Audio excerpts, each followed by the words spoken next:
Hello students, मैं उपासना आपके अपने यूट्यूब चैनल ज्ञान ज्योति कैरियर में आप सभी का बहुत बहुत स्वागत करती हूँ। आई होप आप सभी ठीक होंगे और अपनी पढ़ाई अच्छे से कर रहे होंगे। तो जैसे कि आप सभी जानते हैं, हमारे 2 चैप्टर्स हिस्ट्री के खत्म हो चुके हैं। कौन सा? पूरा पाषाण काल और इंडस वैली सिविलाइजेशन। ठीक है, तो आज हम उसके कुछ क्वेश्चंस करेंगे। इंपॉर्टेंट क्वेश्चंस हैं, इसमें ऑप्शन नहीं होंगे। आप क्योंकि क्या होता है ना, ऑप्शन देख के तो हम लगा भी लेते हैं। जब तक अगर ऑप्शन नहीं होगा तो हमारे माइंड में जब तक नहीं होगा या जब तक हमने याद नहीं किया होगा उसको, तब तक हम उसको नहीं लिख सकते। इसलिए आज हम ऐसे क्वेश्चंस करेंगे जिसमें ऑप्शन तो नहीं होगा, पर 1 लाइनर क्वेश्चन होगा और आपको याद होना चाहिए वो। ठीक है, तो आज हम कुछ क्वेश्चंस करेंगे इंडस वैली सिविलाइजेशन और पाषाण काल के, जिसको हम बोल देते हैं, चलो कोई नहीं, मॉक टेस्ट है। पहला क्वेश्चन हमारा आता है, कुछ क्वेश्चंस बनाए हैं मैंने इधर पर। तो पहला क्वेश्चन बनाया है, सिंधु घाटी सभ्यता का सबसे दक्षिणी स्थल कौन सा था? पहला क्वेश्चन है, इसको आप अपनी कॉपी में नोट करते जाइएगा, उसका आंसर नोट करते जाइएगा। ठीक है, पहला क्वेश्चन हमने बनाया है, सिंधु घाटी सभ्यता का सबसे दक्षिणी स्थल कौन सा है? जैसा कि हमने कल पढ़ा था, सिंधु घाटी सभ्यता के स्थलों के बारे में हमने पढ़ा था। उनको हमने 4 जोन में डिवाइड किया था। कैसे? नॉर्थ, साउथ, ईस्ट और वेस्ट। हमने इनको 4 जोन में डिवाइड किया था। तो हमारा जो नॉर्थ स्थल होता था, नॉर्थ साइड जो होती थी, उसमें क्या होता था? मांडा नामक स्थल था। उसका इंडस वैली सिविलाइजेशन का जो था चेनाब नदी के किनारे। ठीक है, कहाँ पर? जम्मू कश्मीर में। क्या था? मांडा। नॉर्थ में हमारा मांडा होता था चेनाब नदी के किनारे, और जम्मू कश्मीर में। नेक्स्ट हमारा ईस्ट में क्या होता था? ईस्ट का जो पूर्वी इलाका था इंडस वैली सिविलाइजेशन का, वो था हमारा आलमगीरपुर।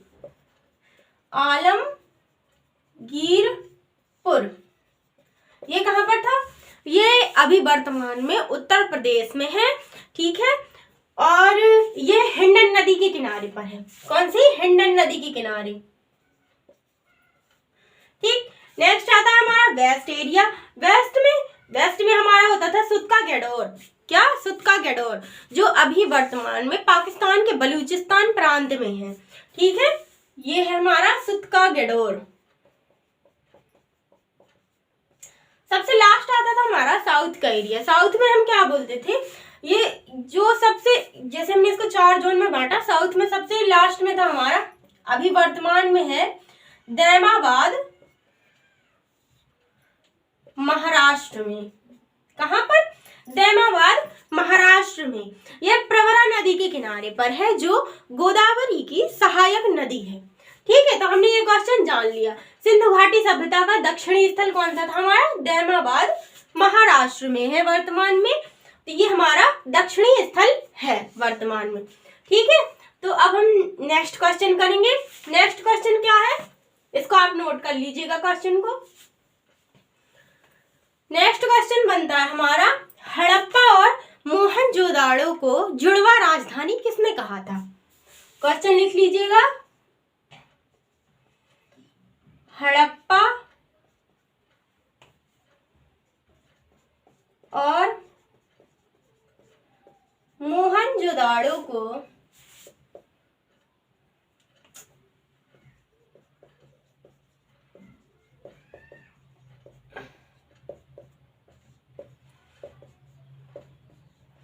जुड़वा राजधानी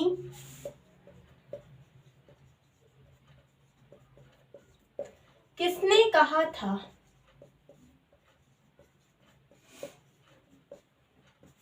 एक पुरातत्व सर्वेक्षण के एक व्यक्ति थे जिनका नाम था पिगट। क्या था? पिगट। उन्होंने हड़प्पा और मोहनजोदाड़ो को जुड़वा राजधानी कहा था, क्योंकि वो ज्यादातर आसपास के इलाकों में ही है और इन्हीं दोनों को सबसे पहले खोजा गया था, इसीलिए इन्हें हम जुड़वा राजधानी कहते हैं। नेक्स्ट क्वेश्चन आता है हमारा, कालीबंगा किस राज्य में है? कालीबंगा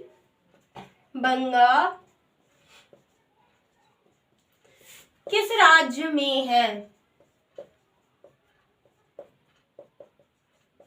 कल हम उसकी इंडस वैली सिविलाइजेशन की साइट्स पढ़ रहे थे, जिसमें हमने कालीबंगा को भी पढ़ा था। कालीबंगा कहाँ होता था हमारा? कालीबंगा होता था राजस्थान के हनुमानगढ़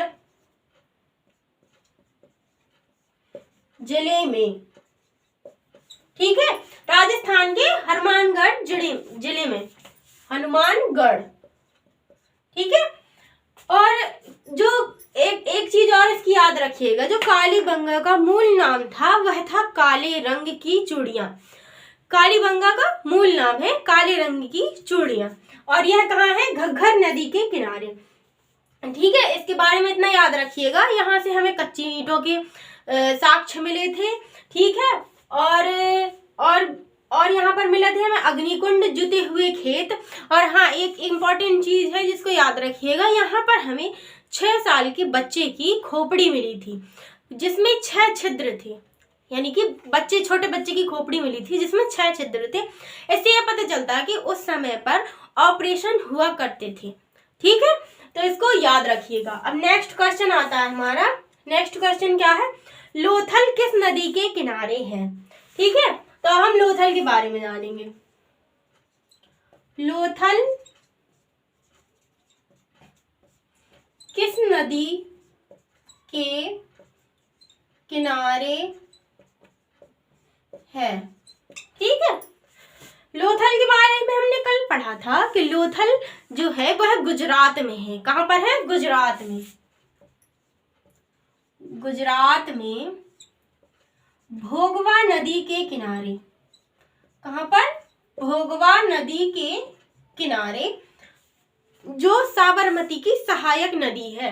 कौन सी? भोगवा नदी साबरमती की सहायक नदी है। यहाँ से हमें 2 इलाकों के साक्ष्य मिले थे, ऊपरी इलाका और निचला इलाका। ऊपरी इलाके में जो ऊंची जाति के लोग रहते थे और निचले इलाके में नीची जाति के लोग रहते थे, पर इनकी जो बाउंड्री थी वह एक थी।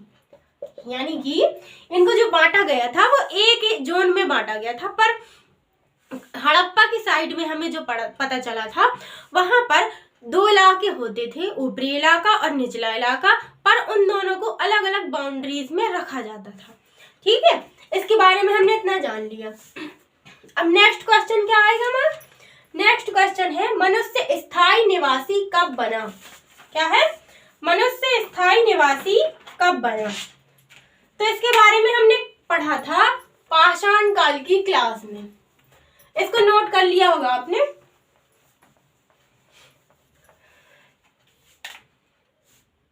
पांचवा क्वेश्चन है हमारा, मनुष्य स्थायी निवासी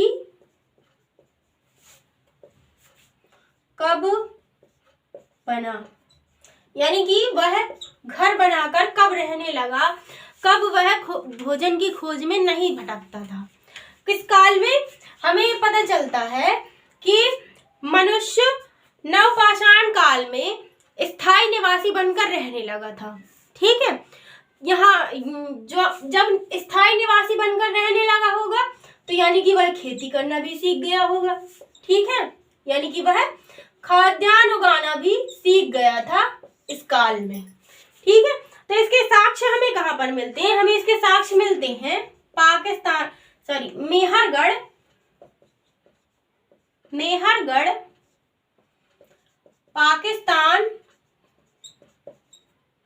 पाकिस्तान के बलूचिस्तान प्रांत में। यह हमें साक्ष्य मिलते हैं बलूचिस्तान प्रांत में। किसके? मनुष्य के स्थायी निवासी होने के और उसकी मतलब खेती करने के साक्ष्य हमें मिलते हैं कहाँ पर? मेहरगढ़, पाकिस्तान के बलूचिस्तान प्रांत में। और एक चीज और, मनुष्य ने सबसे पहला अनाज कौन सा उगाया था? उसने सबसे पहला अनाज उगाया था जौ। ठीक है, यानी कि सबसे पहले वह जौ के बारे में ही जाना था। ठीक है, अब हम नेक्स्ट क्वेश्चन करेंगे। नेक्स्ट क्वेश्चन क्या है हमारा? हाँ, चावल के प्राचीनतम साक्ष्य कहाँ पर मिले हैं? छठवां क्वेश्चन लिख लीजिए, चावल के प्राचीनतम साक्ष्य कहाँ मिले हैं? जो चावल के प्राचीनतम साक्ष्य हमें मिले थे वह कहाँ मिले थे? उत्तर प्रदेश में। उत्तर प्रदेश के कोल्डीहवा, प्रयागराज, उत्तर प्रदेश में। कहाँ पर? कोल्डीहवा, प्रयागराज, उत्तर प्रदेश में। ये वन लाइनर क्वेश्चन है, आपको याद होने चाहिए।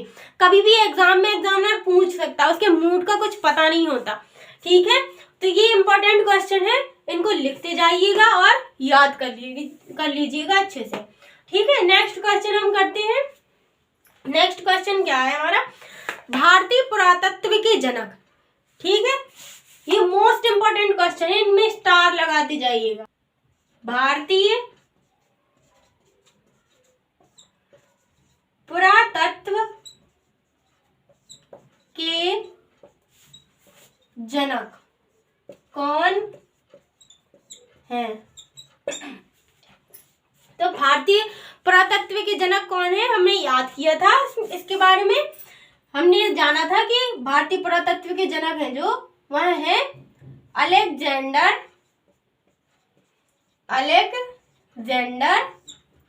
कनिंघम। कौन? कनिंघम। इसकी कोई ट्रिक्स नहीं है, पर आपको याद करने पड़ेंगे। कुछ कुछ क्वेश्चन ऐसे होते हैं जिनकी ट्रिक्स तो नहीं हम बना सकते, पर हाँ वो इम्पोर्टेंट क्वेश्चन होते हैं तो आपको याद करने पड़ेंगे अच्छे से। ठीक है, नेक्स्ट क्वेश्चन हम करेंगे। नेक्स्ट क्वेश्चन क्या है? प्राग ऐतिहासिक काल के साक्ष्य कहाँ मिले हैं?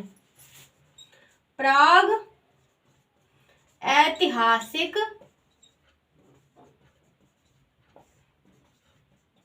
काल के साक्ष्य कहाँ मिले हैं?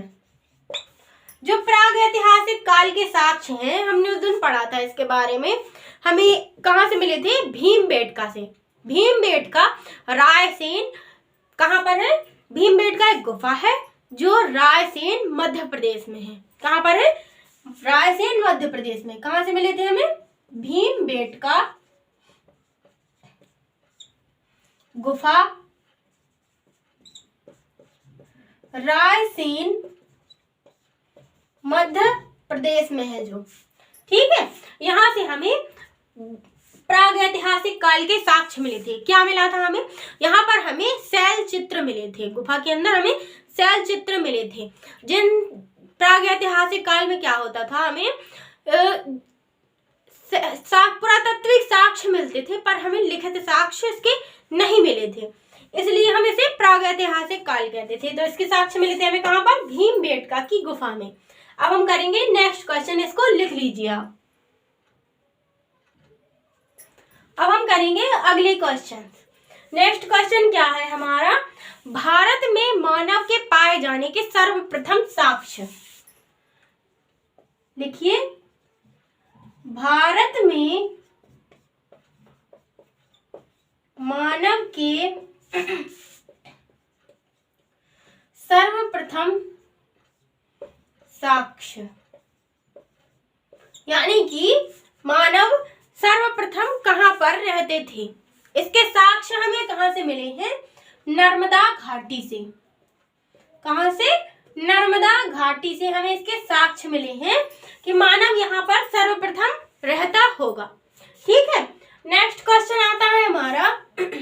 हाँ, इसको देखिए, भारत में नर्मदा घाटी में मिले हैं और विश्व में हमें कहां पर मिले हैं? अफ्रीका में। अफ्रीका में हमें मानव के पाए जाने के साक्ष्य सर्वप्रथम मिले हैं। नेक्स्ट क्वेश्चन है हमारा। नेक्स्ट क्वेश्चन क्या है कि विश्व की सबसे बड़ी सभ्यता का नाम क्या है? विश्व की सबसे बड़ी सभ्यता, विश्व की सबसे बड़ी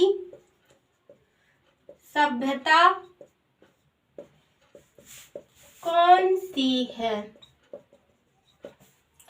विश्व की जो सबसे बड़ी सभ्यता है, उस टाइम के जो मेसोपोटामिया के अभिलेख वगैरह थे, उनसे हमें पता चलता है कि विश्व की सबसे बड़ी सभ्यता थी सिंधु घाटी सभ्यता।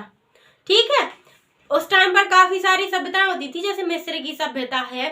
ठीक है, उसी में विश्व उस टाइम पर सबसे बड़ी सभ्यता थी सिंधु घाटी की सभ्यता। कौन सी? सिंधु घाटी सभ्यता। ठीक है, अब हम करेंगे नेक्स्ट क्वेश्चन। नेक्स्ट क्वेश्चन क्या है? विश्व की किस पद्धति के प्रयोग से हमें इंडस वैली सिविलाइजेशन की एज का पता चला था? ये मोस्ट इंपॉर्टेंट क्वेश्चन है। ठीक है,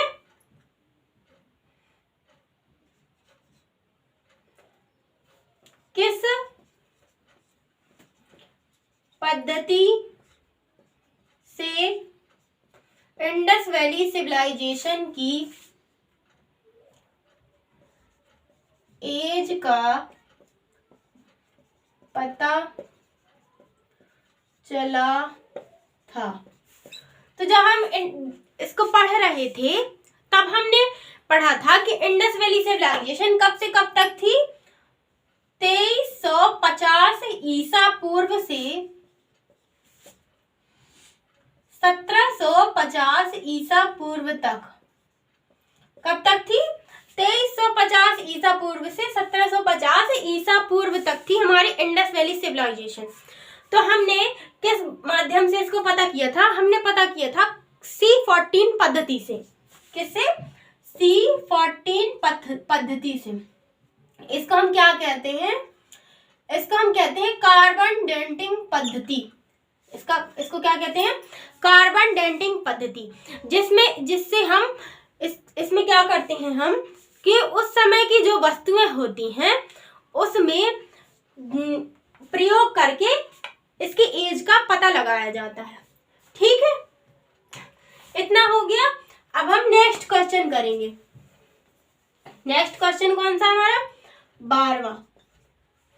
नेक्स्ट क्वेश्चन कहता है कि मृतकों का टीला किस स्थल को कहते हैं? ये बहुत से एग्जाम में पूछा भी गया है ये क्वेश्चन। मृतकों का टीला किस स्थल को कहते हैं? मृतकों का टीला किस स्थल को कहते थे हम? मोहनजोदाड़ो को। किसको? मोहनजोदाड़ो को। अब हम मोहनजोदाड़ो के बारे में थोड़ी से जान लेते हैं। जो मोहनजोदाड़ो में चीजें पाई गई थी उनसे एग्जाम्स में काफी क्वेश्चन बनते हैं और आते भी हैं। ठीक है, तो मोहनजोदाड़ो में हमें क्या मिला था? कांसे की नर्तकी की मूर्ति मिली थी हमें। कहाँ? मोहनजोदाड़ो में। तो इससे हमें यह पता चलता है कि उस टाइम के लोग कांसे का प्रयोग जानते थे और इसलिए हम उस युग को कांस्य युगीन सभ्यता भी कहते हैं। इंडस वैली सिविलाइजेशन को हम कांस्य युगीन सभ्यता भी कहते हैं। ठीक है, तो मोहनजोदाड़ो से हमें कांसे की मूर्ति मिली थी। बृहत अन्नागार, बृहत स्नानागार, यानी कि सबसे बड़ी इमारत अन्नागार, बृहत अन्नागार और स्नानागार, सबसे बड़ा स्नानागार भी मोहनजोदाड़ो में ही हमें मिला था। ठीक है, तो अब हम नेक्स्ट क्वेश्चन करेंगे। नेक्स्ट क्वेश्चन क्या है? इंडस वैली सिविलाइजेशन की लिपि कौन थी?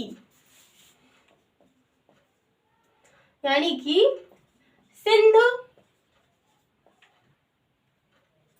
घाटी सभ्यता की लिपि क्या थी? तो इनकी लिपि के बारे में हमने कल ही पढ़ा था कि इनकी जो लिपि थी वह थी पिक्टोग्राफ। क्या थी? पिक्टोग्राफ। पिक्टोग्राफ। इसमें क्या होता है, मनुष्य अपनी भावनाओं को चित्रों के रूप में उकेरता है। ठीक है, इसे हम भाव चित्रांकन लिपि कहते हैं। क्या कहते हैं? भाव चित्रांकन लिपि। ठीक है, जो पिक्टोग्राफ लिपि है सिंधु घाटी सभ्यता की, उसको अभी तक पढ़ा नहीं गया है। यानी कि उस टाइम के जो अभिलेख हमें मिले हैं उनको हम अभी तक पढ़ नहीं पाए हैं। वह है अपठित। क्या है? अपठित, यानी कि अभी तक हम उसको पढ़ नहीं पाए हैं। नेक्स्ट क्वेश्चन बनता है हमारा, सिंधु घाटी सभ्यता की सबसे बड़ी इमारत। 14वें नंबर का क्वेश्चन लिख लीजिए। सिंधु घाटी सभ्यता की सबसे बड़ी इमारत कौन है? तो सिंधु घाटी सभ्यता की जो सबसे बड़ी इमारत थी वह कौन थी? अभी हमने इसके बारे में चर्चा की था, मोहनजोदाड़ो की बृहत अन्नागार। ठीक है, इसको नोट कर लीजिए, ऊपर का हम बिगाड़ देते हैं।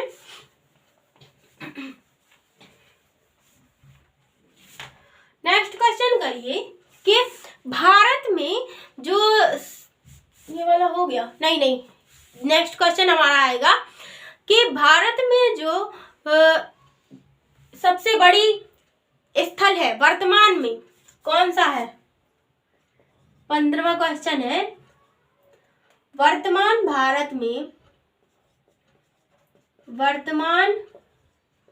भारत में इंडस वैली सिविलाइजेशन का सबसे बड़ा स्थल कौन सा है?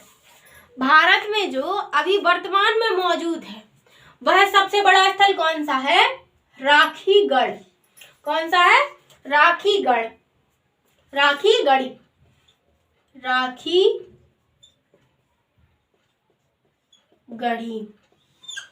कौन सा है? राखीगढ़ी। यह कहां पर है? हरियाणा में है। कहाँ है? हरियाणा में। यह वर्तमान भारत में सबसे बड़ा स्थल है। ठीक है, नेक्स्ट क्वेश्चन हमारा बनता है कि सिंधु घाटी सभ्यता का सबसे बड़ा स्थल कौन था? इंडस वैली सिविलाइजेशन का सबसे बड़ा स्थल कौन सा था? कौन था सिंधु घाटी सभ्यता का सबसे बड़ा स्थल? मोहनजोदाड़ो। कौन था? मोहनजोदाड़ो।